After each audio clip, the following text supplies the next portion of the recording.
آمنن من القرآن مخلوق اللفظ المنزل مخلوق هنا آمنن من نتقبله نقرنه يا لمن شك يا لمن ترتر لا من دنو. السلام عليكم. الحمد لله እንግዲህ ሐቅን በሐቅነቱ አላህ ላሳየን ጌታ ምስጋና ይገባው። እነዚህ ሰዎች ማን ናቸው? አህባሾች ማለት ማን ናቸው የሚለውን ለማህበረሰቡ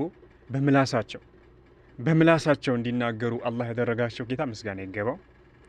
ነገር ግን እነዚህን ሰዎች እኛ ለምን እየታገልናቸው እንዳለ በደንብ ይገባችኋል። አያችሁ አሁን ይሄን ስታዳምጡ አልহামዱሊላህ ሰሞኑን እነዚህ ሰዎች ማን እንደሆኑ በግልጽ አልহামዱሊላህ አላህ እያሳየን ነው።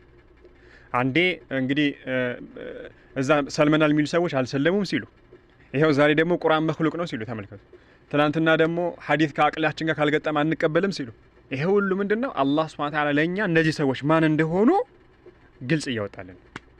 ይሄው እንደምትመለከቱት አሁን ምን እያለ ነው? እኛ ያለ ውዱእ ማን ነካው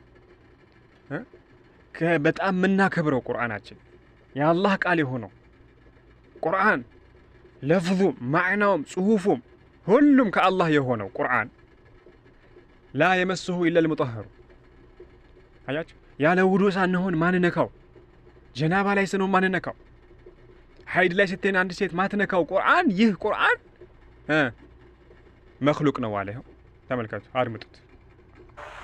لأن هذه ألفاظ وحروف وأصوات وهو بلغة العرب فكيف يقال هذا أزلي قديم؟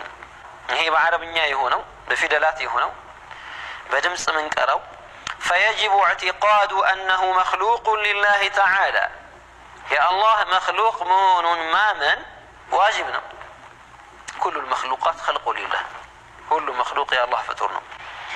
الحروف المنزلة النزهن في دلوج عربية هنا فطور هنا فطورنا فطورنا ما من قدنا بأن نبرنا. ተመልከቱ እንደሰማችሁት እንግዲህ ምን ይላል ቁርአን ምን አይደለም ያኒ ቁርአን መخلوቅ ነው እያለ ነው። ተመልከቱ እንደውም ፈየጂቡ እያለ ማመን ግድ ይሆናል ይህ የተወረደው በአረብኛ የሆነው ኢላ አኺሪ መخلوቅ መሆኑን።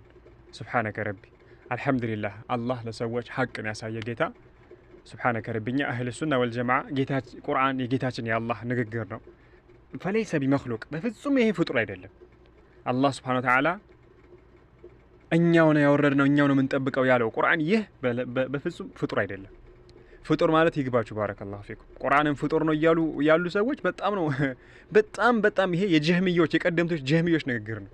እነ ኢማም አህመድ ቁርአንን ፍጡር ነው በሉ ተብለው አለልም ብለው እነሱ የተገረፉትን ግርፊያ ግመል ብትገረፍ ኖሮ ህይወት ያልፍ ነበር ይባላል። ለምን ቁርአን መخلوቅ ነው አለልም ብለው።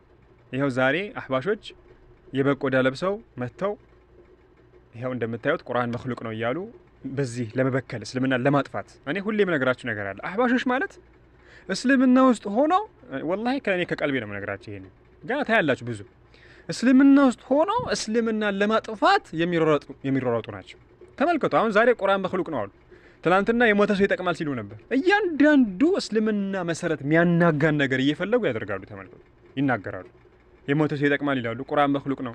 እንደዚህ ደግሞ ተመልከቱ ቢድዓ ቢፈጠር ችግር የለም በዲን ላይ ቢድዓ በብዙ ይከፈላል እያሉ እስልምና ለማጥፋት የሚጣጣሩ ናቸው። ግን አይችሉም። አላህ የሚጠብቀው እንዲህ ሊያጠፉ በፍጹም አይችሉም። እና አላህ ይጠብቀን። هذا والله أعلم.